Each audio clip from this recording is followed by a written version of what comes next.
안녕하세요. 지금부터 슈퍼캐패시터 에너지 메커니즘과 전극 물질에 관한 발표를 시작하겠습니다. 먼저 슈퍼캐패시터가 무엇인가를 알아보고 슈퍼캐패시터의 특성과 슈퍼캐패시터를 분류하는 전극의 저장 원리, 즉 에너지 메커니즘에 대해서 알아보겠습니다. 마지막으로 탄소 기반 재료, 금속 산화물과 같은 전극 물질들을 소개하고 발표를 마치겠습니다. 현대 사회에서 환경오염으로 인한 지구온난화와 증가하는 연료 비용 등 화석연료 의존과 관련된 문제들은 우리가 직면하고 있는 큰 문제입니다. 이러한 현대사회의 요구에 대응하여 환경 친화적이고 새로운 에너지 저장 시스템을 연구하고 찾아내는 것이 중요한 과제가 되었습니다. 새로운 에너지 저장 시스템으로 관심이 높아지고 있는 슈퍼캐패시터는 울트라 캐패시터, 일렉트릭 더블 레이어 캐패시터라고도 불리는데요.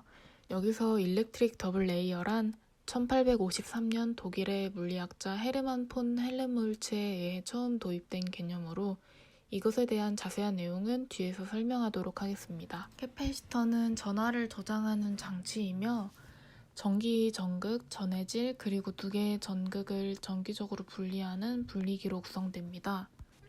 이렇게 전지나 외부 에너지 공급 장치를 연결해서 전압을 주게 되면 두 전극의 플러스 전하와 마이너스 전하가 쌓이면서 충전이 되고 역과정을 거쳐 방전시킬 수 있습니다. 이 식에서 C는 캐패시턴스, 즉 정전 용량인데요. 축전기가 전하를 저장할 수 있는 능력을 나타내는 물리량을 말합니다. 즉 캐패시턴스가 높을수록 많은 전하를 저장할 수 있다는 의미를 가집니다. 캐패시턴스는 유전율과 표면적에 비례하고 전극 사이의 거리에 반비례하고 있는데요. 다음 슬라이드에서 에너지 저장 메커니즘과 관련하여 전극의 표면적과 비례하는 성질은 계속해서 설명하도록 하겠습니다. 그럼 슈퍼캐패시터는 뭐가 다른 걸까요? 슈퍼캐패시터는 기존의 캐패시터보다 더 큰 용량과 에너지 밀도를 가지고 있다는 차이점을 가집니다. 충방전에 대해서 가역적이고 열로 인한 에너지 손실이 상대적으로 작아서 사이클 효율이 높고 전극 물질에 독성 물질을 사용하지 않기 때문에 상당히 안전하고 환경 친화적입니다. 슈퍼캐패시터는 하이브리드 자동차나 전기차의 보조저장 배터리로 적용될 수 있는데요. 고출력이 가능하고 크기와 형태가 조절 가능한 특성을 가져서 배터리 또는 연료전지와 함께 사용할 때 높은 전력 능력을 제공하는 임시 에너지 저장 장치 역할을 할 수 있습니다. 슈퍼캐패시터는 에너지 저장 메커니즘에 따라서 크게 세 가지로 분류할 수 있습니다. 첫 번째 그룹인 일렉트릭 더블 레이어 캐패시터는 전해질 이온이 전극 표면에 흡착하고 탈착되는 과정에 의한 캐패시터를 말하며 이 그룹은 전해질 이온에 사용할 수 있는 전극 표면적에 강하게 의존합니다. 전극 물질로는 주로 이런 탄소 소재들을 이용합니다. 두 번째 그룹인 슈도 캐패시터는 표면 화학 반응, 리독스 반응을 이용합니다. 슈도 캐패시터는 주로 메탈 옥사이드와 컨덕팅 폴리머, 전도성 고분자를 전극 물질로 사용합니다. 마지막으로 일렉트릭 더블 레이어 캐패시터와 슈도 캐패시터의 특성을 모두 결합한 하이브리드 캐패시터가 있습니다. 그럼 첫 번째 그룹인 일렉트릭 더블 레이어 캐패시터부터 알아보겠습니다. 일렉트릭 더블 레이어 캐패시터는 보통 약어로 EDLC라고 불리는데요. 한글로 번역해서 전기 이중층 캐패시터라고 부르기도 합니다. EDLC 전극은 리독스 반응처럼 전극과 전해질 사이에 전하가 전달되지 않고 단순 전하 간 인력으로 에너지를 저장하는 비유도 전류 과정을 통해 에너지를 저장하는 방식을 사용합니다. 이런 non-Faraday 프로세스는 화학 반응이 없어서 안정성이 높고 오랜 시간 작동 가능하다는 장점이 있습니다. EDLC 전행 용액에서 이온은 쌍극자 상호작용을 통해 용매화됨으로써 이온들이 전극으로 이동할 때 용해된 상태로 이동합니다. 그래서 한 쌍의 고체 전극을 전해질 이온 용액 중에 넣어서 직류 전압을 걸어주면 전극 표면에 전하가 축적되는 건데요. 플러스로 분극된 전극에는 마이너스 이온이, 마이너스로 분극된 전극에는 플러스 이온이 전정기적으로 유도되어 전극과 전해질 계면에 전기 이중층이 형성되게 됩니다. 특히 전극 물질로 가장 많이 쓰이는 활성탄의 경우에는 수많은 기공이 분포해 전기 이중증이 형성됩니다.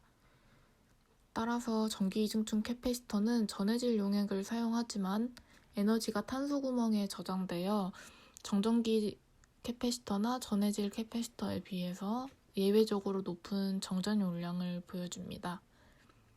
이렇게 이중층은 특정 표면적의 증가와 전극 사이의 거리가 감소하는 것과 결합되어 전기 이중층 캐패시터가 더 높은 에너지 밀도를 달성할 수 있게 합니다. 수도 캐패시터는 유사 캐패시터라고도 하는데 정전기적인 이온의 흡탈착만을 사용하는 전기 이중층 캐패시터와 달리 전기화학적인 산화환원 반응을 수반한 캐패시터입니다. 슈도 캐패시터는 1970년대 루테늄 옥사이드 전극을 연구하면서 발견됐는데 전해질 속에 들어있는 양성자, 즉 H+가 전극 표면에서 전기화학적인 반응으로 일렉트론 차지 트랜스퍼를 유도하면서 충방전이 일어납니다. 이것은 기존의 캐패시터보다는 배터리와 더 유사한 에너지 저장 방식인데요. 충방전 특성 자체는 캐패시터와 흡사해서 캐패시터의 일종으로 분류했지만 전극에서의 전기화학적 반응을 수반해서 가짜라는 뜻을 가진 접두사 슈도를 붙여 슈도 캐패시터라고 부르게 되었습니다. 슈도 캐패시터는 전극과 전해질 사이에 전하가 이동하는 유도전류 반응을 통해서 에너지를 저장합니다. 전기화학적인 리독스 반응이 전극의 표면과 표면 근처에서도 일어나 전기 이중층 캐패시터에 비해서는 전기 용량이 크지만 산화환원 반응이 일어나는 유도전류 반응은 흡탈착만 하면 되는 비유도전류 반응에 비해서 느리기 때문에 출력 밀도는 더 낮고 사이클 동안 안정성이 부족하다는 단점이 있습니다.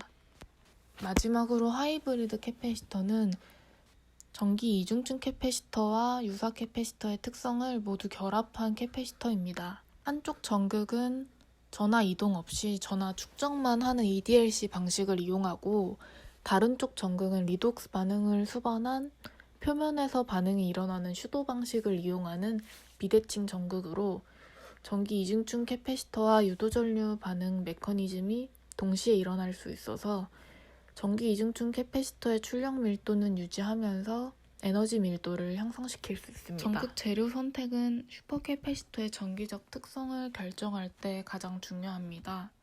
전기 전도성이 클수록 비표면적이 높을수록 전기 화학적으로 안정할수록 가격이 저렴할수록 좋은 전극 물질이라고 할 수 있겠는데요.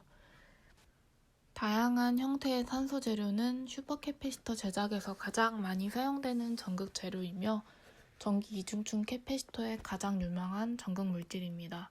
탄소 재료의 경우 높은 특정 표면적을 가지면서 전극과 전해질 표면에서 전하 축적 능력이 높아지게 됩니다. EDLC에서 전극 물질로 사용하는 탄소 소재로는 활성탄, CNT, 그래핀이 있는데요. 활성탄은 앞에 EDLC에서 설명했던 바와 같이 현재 상용화된 슈퍼캐패시터에 가장 널리 사용되는 전극 재료로서 아주 작은 미세기공으로 유효 면적이 커지고 따라서 표면적과 비례하는 캐패시턴스가 매우 커지게 됩니다. CNT 탄소 나노튜브는 독특한 기공 구조, 우수한 기계적 및 열 안정성, 우수한 전기적 특성 때문에 슈퍼캐패시터의 전극 재료로서 많은 관심을 받고 있습니다. 활성탄소에 비해 유효 면적은 작지만 비교적 균일한 표면 기공 조성이 가능해서 캐패시턴스를 증가하게 할 수 있습니다. 그래핀은 높은 전기 전도율, 화학 및 열 안정성, 넓은 표면적의 탁월한 특성 때문에 최근 들어 에너지 저장 장치 적용 가능성이 있는 독특한 탄소 소재로 부상하고 있는데요. 상대적으로 유효 면적이 CNT에 비해서 훨씬 높고 활성탄소에 비해 전도도도 높아서 큰 정전 용량을 가질 수 있습니다. 또한 2차원 평면 구조로 이온의 접근도 용이해서 현재 EDLC 전극 재료 연구에서 가장 전망 있는 재료로 떠오르고 있습니다. 슈도 캐패시터에 주로 사용되는 전극 물질은 메탈 옥사이드와 컨덕팅 폴리머가 있습니다. 메탈 옥사이드는 높은 특정 정전 용량과 낮은 저항을 보여서 에너지와 전력이 높은 슈퍼캐패시터를 간단하게 만들 수 있기 때문에 슈퍼캐패시터의 전극 제장에 사용되는 재료에 대한 또 다른 제안을 제시합니다.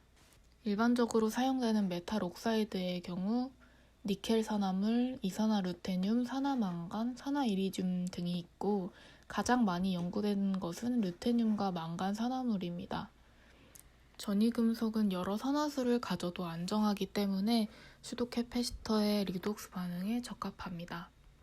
컨덕팅 폴리머 즉 전도성 고분자는 높은 에너지와 밀도를 제공할 수 있는 다양한 전극 구성을 가지고 있습니다. 전도성 고분자에서는 모노머 단위의 파이본드들이 컨주게이트 되면서 전자들이 고분자 사슬을 통해 쉽게 이동하고 생산 용이성과 저비용 때문에 슈퍼캐패시터 전극 재료로 널리 연구되어 왔습니다. 이상으로 슈퍼캐패시터 에너지 메커니즘과 전극 물질에 관한 발표를 마치겠습니다.